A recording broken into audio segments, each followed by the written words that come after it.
last time I counted down games 20 through 11. And now, which games will be top 10? Pure disappointed!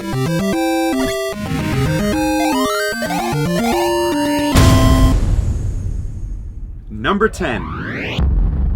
DuckTales. DuckTales is amazing. Aside from it being one of the best cartoon-to-game properties of all time, it's just really good. Stages like the Amazon, Transylvania, and the Moon are memorable and fun. Levels themselves are non-linear and explorable, and being able to complete them in any order really adds to the experience. Gameplay-wise, it's all about Scrooge's cane. Pogoing around is such a fun and unique gameplay mechanic, and being able to use it like a golf club added to the charm. The stages are littered with treasures at every turn, some of them hidden, but more rewarding for the effort to find them. I can't talk about DuckTales without mentioning the music. The theme song is fantastic, of course, and the Moon level is regarded by many as the greatest composition on the NES. DuckTales is wonderful. It deserves to be played after all these years, and it's number 10 on my list. Number 9. Bionic Commando. I got Bionic Commando for Christmas, and I loved it so much that I played it every Saturday to completion for many, many months. I love that it disrupted the conventions of game design. Jumping was replaced with a unique and memorable mechanic, the Bionic grappling arm, which could be used to ascend structures, swing, push back enemies, and collect distant items. The game also disrupted level progression by allowing you to choose which order and areas to deploy. The lives and continues were items to be found, and your arsenal and gadgets had to be considered and selected carefully before each deployment.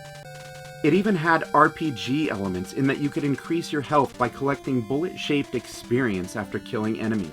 Bionic Commando was way ahead of its time, and it's still a blast to play. Number 8. Mike Tyson's Punch-Out!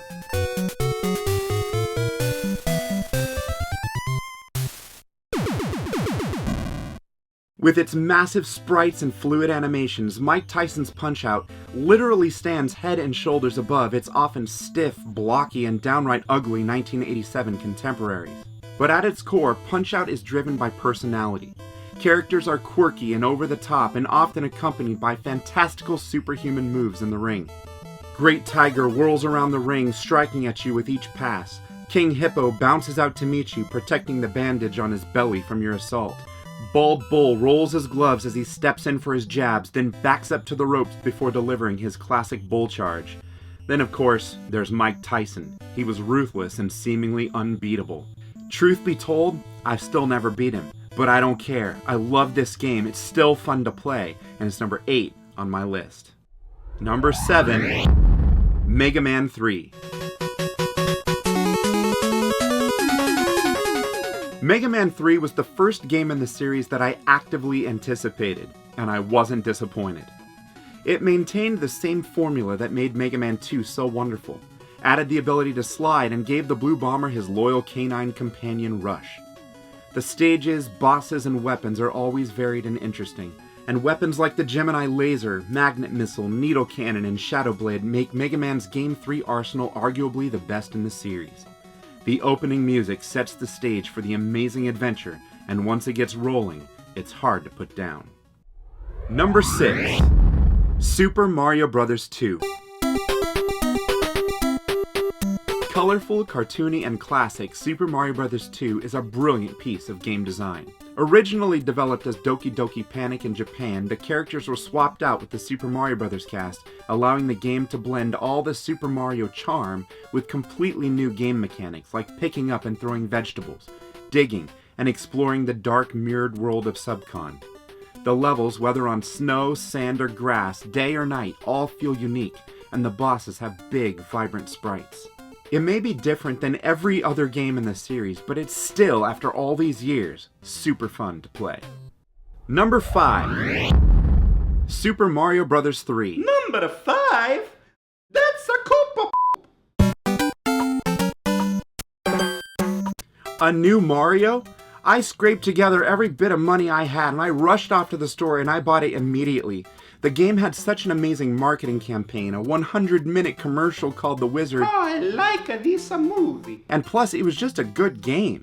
All told, Super Mario Bros. 3 sold over 17 million physical copies. And with re-releases included, it made over $1 billion zillion. Over $1 billion. Those numbers alone tell the story, but for me, level design is what makes Mario 3 shine. The worlds are uniquely themed with giants, airships, networks of crisscrossing pipes, and within each world, each stage is varied with swimming, flying, and all manner of horizontal and vertical exploration.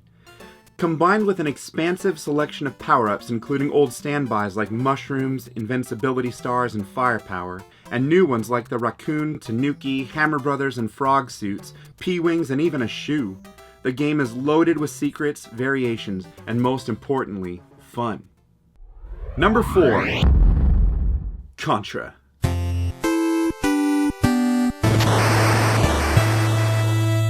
Playing Contra felt like becoming Arnold Schwarzenegger in Predator, and gave kids the feeling that they were unstoppable action heroes. Get to the chopper! No. Contra defines action on the NES. Bullets and lasers are flying everywhere. Alien soldiers and creatures are jumping and flipping all over the screen. Massive full-screen bosses assault you with chaotic attacks, and constant sound effects overlay a revved-up, energetic soundtrack. Add in the banter, smack talk, and celebratory high-fives in co-op mode, and you have a memorable action-packed experience, so good that even now, Contra is the go-to game when friends come over. Number 3. Ninja Gaiden. In the 80s, ninjas were everywhere, and they were awesome. Ninja Gaiden perfectly captures the mystique, skill, urgency, and explosively deadly sword strikes of the ninja. Whether Ryu is throwing stars, clinging to walls, slashing with his sword, or simply running, his animations have forward momentum and deliberation. This ninja knows what he's doing. He's a man on a mission. The music adds to this urgency, delivering track after track of heart-pounding, high-energy NES magic and one of the best overall soundtracks on the system. Rounding out the game is a well-told cutscene-driven story of intrigue, murder, and a cult leader's attempt to revive an ancient evil.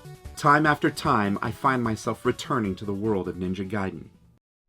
Number 2. Mega Man 2.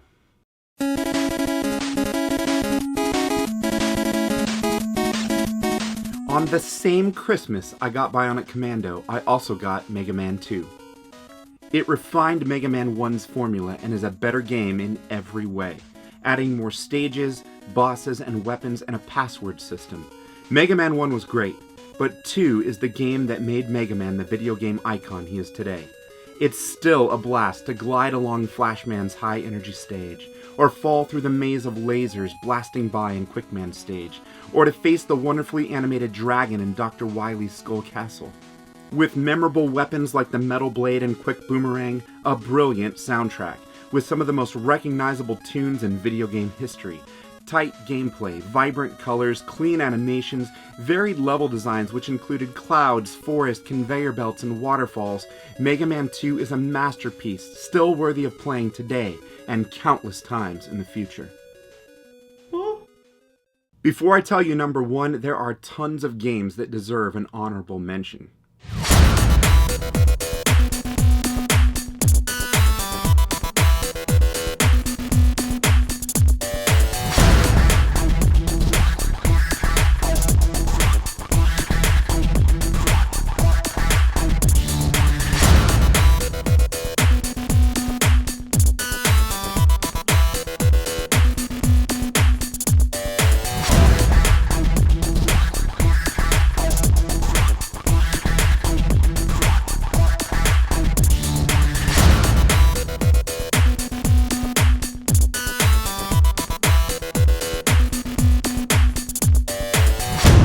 Number 1. Number 1 better be Mario. The Legend of Zelda. I don't like this video.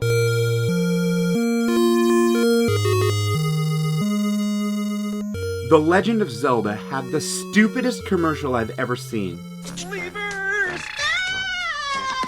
Zelda! Zelda! Zelda! The Legend of Zelda. but I'd heard about it, and as a kid staring up at all the games hanging on pegs at Target, that gold cartridge shining through that little window in the box made it stand out. That day, when I bought it and popped it in the NES, it began my love affair with video games. Zelda 1 is the quintessential adventure, masterfully striking every beat of traditional hero mythos. A young adventurer receives a weapon from a wise old man, and against all odds sets out to destroy evil, rescue the princess, and restore peace to the land. Link's gear screams adventure with swords, shields, rafts, keys, treasures, and magic books. The land itself is alive with various regions and monsters. Stones could be pushed, walls bombed, and trees burned to reveal secret passages. What more could a gamer in 1987 want? The music, while limited to only a handful of songs, is so well composed that rather than becoming tedious, has welcomely burned itself into the hearts of a generation. Zelda 1 was so breathtakingly new, so ahead of its time, so perfectly balanced between challenge and reward that to this day, it's played, replayed, and enjoyed by gamers of every age. What about the Dr. Mario? What about the Mario Time Machine? What about the Mario Brothers? It's a better Dang it. Get to the chopper. Mushrooms man. It's a better be. Oh, I can't do it. Reps, including old standbys like mushrooms, invincibility?